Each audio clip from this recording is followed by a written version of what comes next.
Assalamualaikum warahmatullahi wabarakatuh. Bismillah, alhamdulillah, wassalatu wassalamu ala rasulillah wa ala alihi wa sahbihi wa mawala wa la hawla wa la quwata illa billah. Rabbi shrah li sadri wa yassir li amri wahlul 'uqdatam min lisani yafqahu qawli, amma ba'd. Pada teman-temanku sekalian yang kami hormati dan juga yang kami banggakan, dalam kesempatan ini saya memenuhi apa yang menjadi permintaan dari masyarakat untuk juga menjelaskan dan berkontribusi terhadap sekarang yang lagi dihebohkan, yaitu permasalahan azan yang menjadi SE atau surat edaran Menak, yaitu Gus Yakut, dan juga tentang gonggongan anjing yang pernah disinggung tersebut. Dua hal ini yang perlu saya tegaskan, ya, bahwa yang pertama ini adalah menjelaskan tentang SE, yaitu surat edaran Menak Gus Yakut. Kita ketahui bahwa SE surat edaran itu adalah mengatur terhadap toa baik di masjid musola. Itu yang pertama, ya. Yang pertama ini sebenarnya sudah ada sejak tahun 1978 di waktu zamannya Pak Soeharto. Jadi yang satu itu yang pertama. Jadi sejak tahun 1978 itu aturan penggunaan toa, ya, itu sebenarnya sudah diatur. Tapi kemudian tidak berjalan di jalan pada waktu era Soeharto.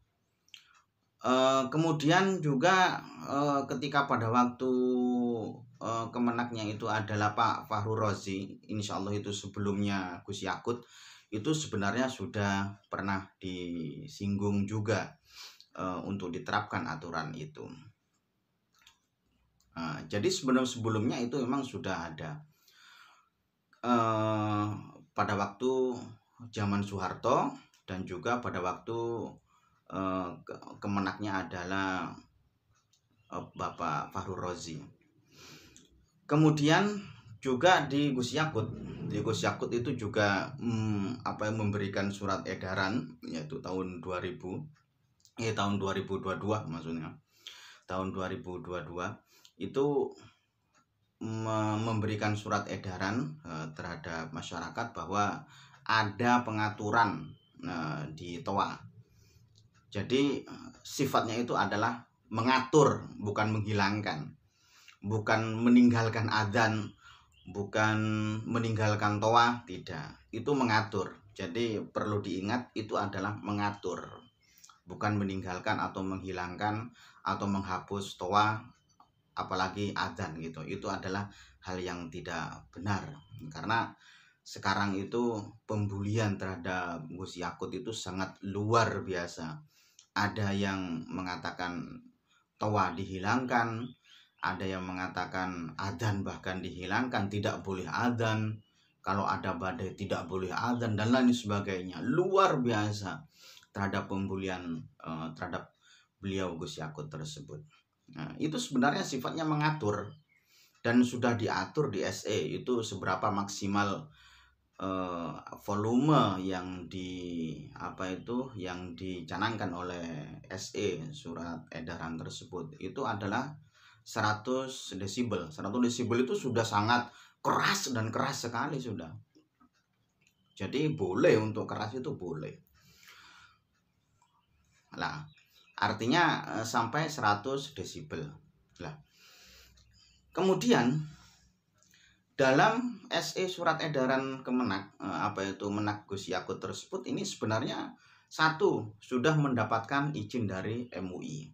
Ya, secara resmi itu sudah ada mendapatkan izin dari MUI. Kedua, itu mendapatkan izin dari DMI, yaitu Dewan Masjid Indonesia. Itu sudah. Dewan Masjid Indonesia itu juga sudah mengizini. Kemudian NU, ya itu sudah mengizini terhadap SE-nya Kemenak itu. Kemudian Muhammadiyah itu sudah mengizini juga terhadap SE Kemenak Menak Usiakut itu. Nah sekarang kalau misalkan MUI sudah, DMI Dewan Masjid Indonesia sudah, kemudian NU sudah, Muhammadiyah sudah. Nah sekarang yang tidak setuju itu siapa? Kemudian sekarang yang tidak setuju itu siapa? Lawang ini itu sudah menjadi perwakilan ya MUI, Dewan Masjid, NU, Muhammadiyah. Itu sudah setuju dengan SE-nya Menak Usiakut tersebut. Tinggal yang tidak setuju itu terus kemudian siapa? Lalu izinnya bagaimana? Kalau misalkan ngomong masyarakat yang mana? Dan harus bagaimana? Masa meminta persetujuan itu harus seluruhnya dengan menggunakan voting atau dengan menggunakan pemilu atau apa gitu kan? Ya tidak. Paling tidak kan ada sebuah perwakilan yang memang untuk bisa dipertanggungjawabkan. Itu padahal sudah meminta persetujuan ya, tapi masyarakat tidak tahu gitu loh. Masyarakat terkadang tidak tahu. Pokok yang penting saya ingin membuli Gus Yakut. Saya ingin membuli Gus Yakut. Itu saja keinginannya. Sehingga apa? Seakan-akan pendapatnya MUI, DMI, Dewan Masjid Indonesia, NU dan Muhammadiyah seakan-akan nganggur mulgoh gitu. Seakan-akan tidak ada guna. Ya kasihan gitu loh. Gus Yakut sudah minta izin kemana-mana, tinggal ya masyarakat yang mana yang tidak setuju itu terhadap SE itu. Terus kemudian kalau misalkan tidak setuju, membuat perwakilan dari mana kira-kira, kan begitu. Padahal MUI, DMI, NU dan Muhammadiyah sudah memberikan persetujuan terhadap SE Gus Yakut. Lah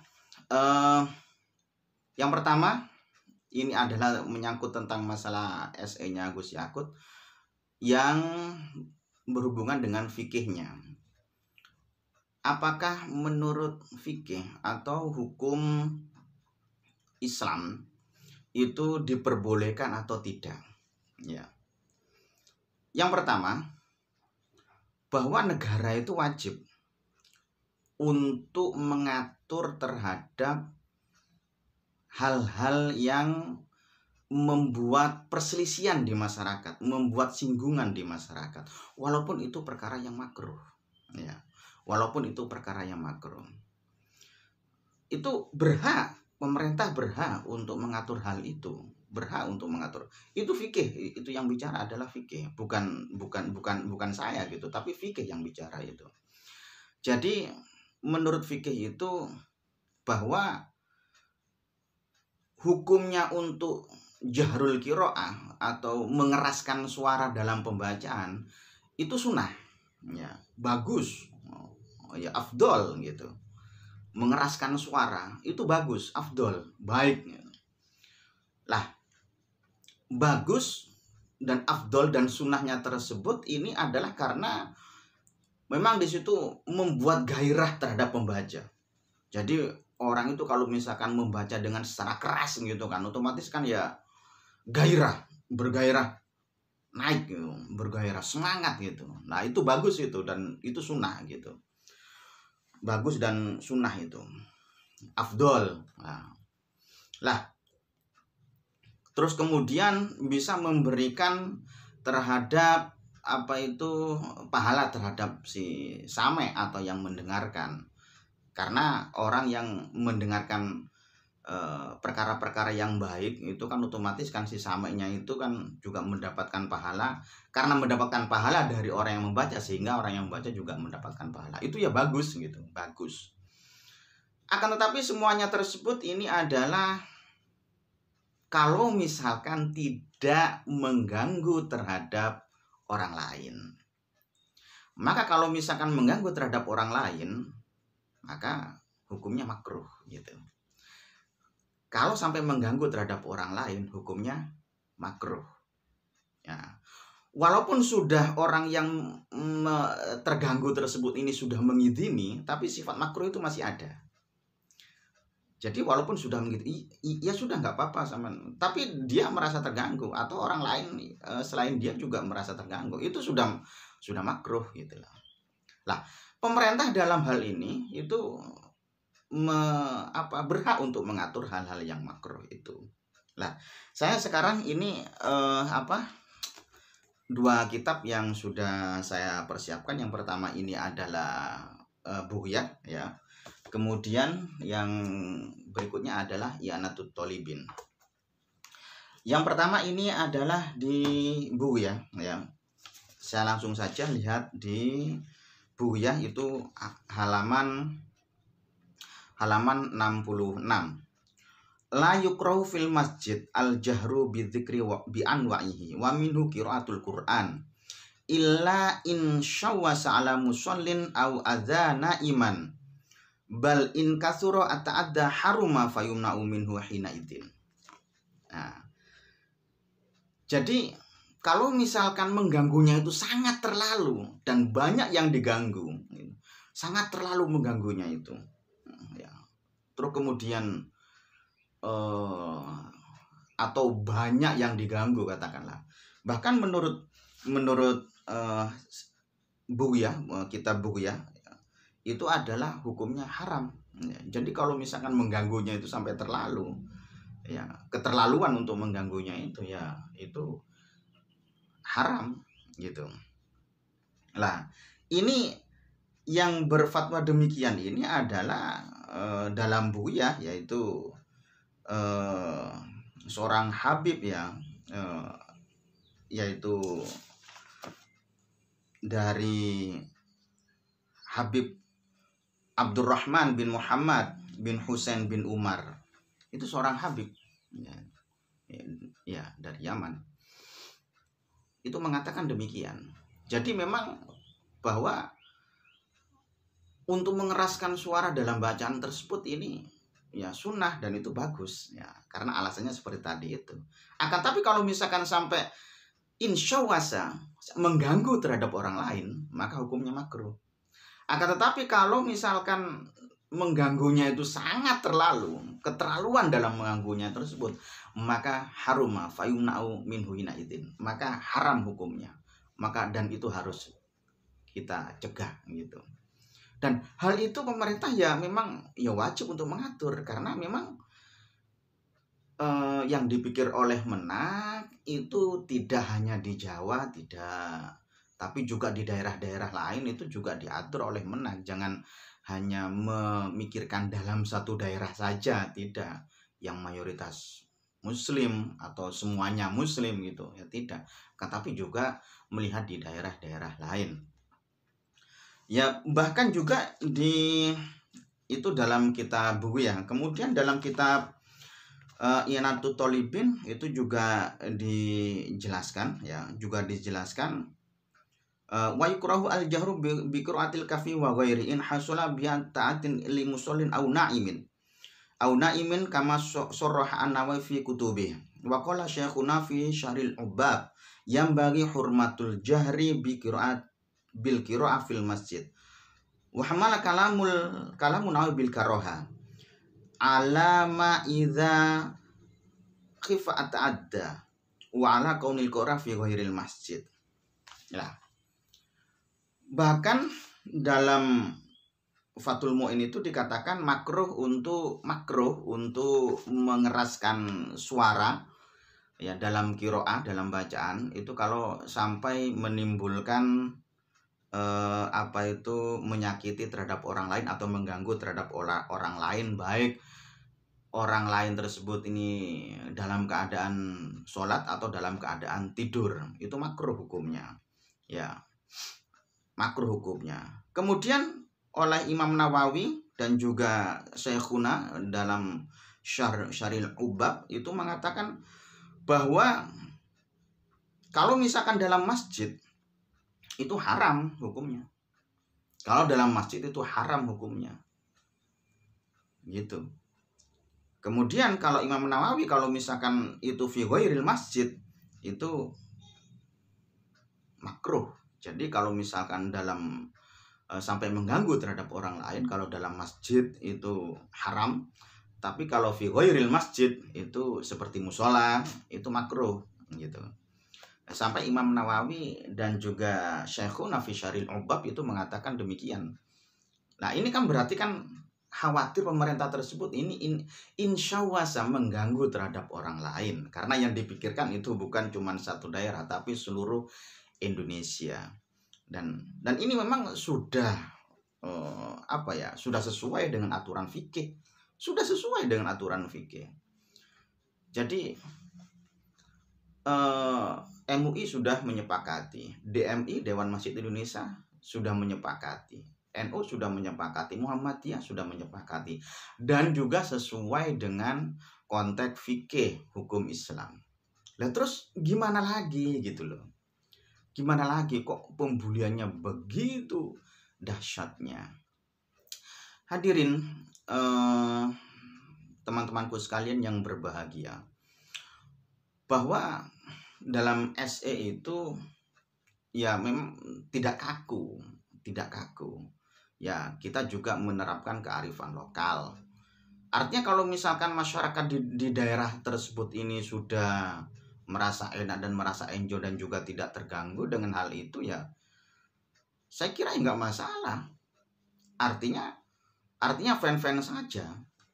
Itu kan khawatir di mayoritas non muslim atau ada non muslimnya atau di perkotaan, khawatir ada kebisingan dan juga khawatir ada kebisingan dan mengganggu terhadap orang lain, kan dikhawatirkan kan demikian. Akan tapi kalau misalkan ada di bukan mayoritas, semuanya itu muslim misalkan, saya kira ya nggak masalah. Sekarang kalau misalkan sudah merasa enak dan juga merasa nyaman walaupun sampai jam berapapun dan juga tidak ada yang merasa terganggu, lah ya fan-fan saja lah, siapa yang mau melaporkan, kan begitu. Kalau misalkan di daerah itu sudah tidak ada yang mau melaporkan, ya walaupun sampai jam 1 malam misalkan, tapi merasa enak saja, ya fan-fan saja. Ya fan-fan saja karena merasa enak dan merasa tidak terganggu. Terus kemudian kalau misalkan demikian, kan tidak ada yang melaporkan, ya selesai, karena sudah merasa enak dan merasa enjoy. Ya jadi yang dikhawatirkan Kemenak ini khawatir di suatu daerah itu ada yang merasa terganggu, khawatirnya demikian gitu loh, di mayoritas non muslim atau ada non muslimnya atau di perkotaan dan ini sebagainya. Ya, kalau misalkan semuanya enjoy dan merasa enak dan seterusnya, ya selesai. Artinya itu tidak ada masalah, ya teruskan saja, kan begitu. Karena memang sudah tidak ada merasa yang terganggu. Ketika merasa ada yang terganggu itu kan terus kemudian melaporkan, lah ini khawatirnya. Kalau misalkan tidak ada yang meragukan, apa itu, kalau tidak ada yang merasa terganggu, ya siapa yang mau melaporkan, lawang sama-sama enak, kan gitu kan ya. Kemudian yang kedua ini adalah tentang gonggongan anjing. Saya yakin ya Gus Yakut itu adalah putra masyayikh dan juga seorang Gus dan juga mempunyai pondok pesantren. Itu nggak mungkin untuk menyamakan gonggongan azan dengan gonggongan anjing, itu menurut saya nggak mungkin. Apalagi dalam keterangan di situ itu tidak ada kata-kata azan. Hanya Gus Yakut itu adalah mentamsilkan, mencontohkan kebisingan-kebisingan. Dan di situ yang dicontohkan bukan cuma hanya gonggongan anjing, akan tetapi ada bunyi truk ya, bunyi truk dan lain sebagainya. Lah, itu merupakan sebuah tamsil dari kebisingan, tadi itu. Akan tetapi semuanya kita serahkan terhadap penegak hukum dan kepolisian.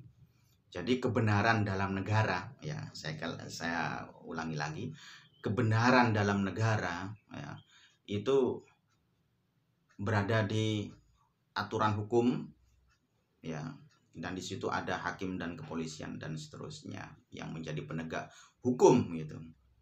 Tinggal tunggu itu saja. Nanti siapa yang benar? Ya, kalau yang dihukum, kalau ada yang dihukum misalkan, ya berarti itu yang salah sudah. Berarti itu yang salah, gitu saja. Yang lain itu sudah pembulian saja.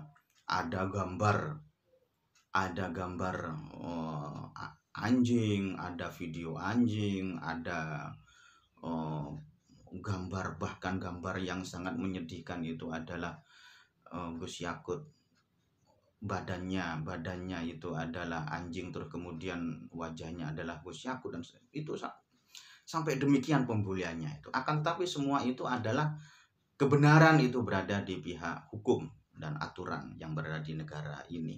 Itu adalah tentang hukum negara gitu ya. Jadi tinggal itu saja. Jangan sampai kita itu nahyul ma'ruf bil mungkar. Jadi mencegah kebaikan seharusnya kan nahyul mungkar bil ma'ruf. Jadi mencegah kemungkaran itu harus dengan cara yang baik gitu. Itu kewajiban memang, ya, kewajiban nahyul mungkar bil ma'ruf. Mencegah kemungkaran itu harus dengan cara yang baik, tidak boleh dengan bil mungkar. Lah, anehnya ini perkara yang ma'ruf gitu. Jangan sampai nahyul ma'ruf bil mungkar. Mencegah perkara yang ma'ruf dengan cara yang mungkar. Ini kan kebalik ini. Ya, seperti ada poster apa itu wajahnya Gus Yakut dan badannya anjing dan menginjak-injak apa itu gambar Gus Yakut dan seterusnya. Jangan sampai terjadi nahyul ma'ruf bil mungkar. Mencegah kebaikan dengan cara yang mungkar. Ini ya timbul kemungkaran yang baru atau kemungkaran yang selanjutnya dan selanjutnya. Khawatirnya demikian. Jadi sekali lagi bahwa nanti kebenarannya dalam mata negara itu adalah dihukum, ya, dihukum. Ya, kemudian yang lain itu adalah pembulian gitu. Ya, bagaimana hukumnya pembulian ya kita sudah tahu semua ya. Bagaimana hukumnya membuli itu sudah kita tahu semuanya. Dan semoga Gus Yakut diberikan kesabaran oleh Allah Subhanahu wa taala. Amin amin amin ya rabbal alamin.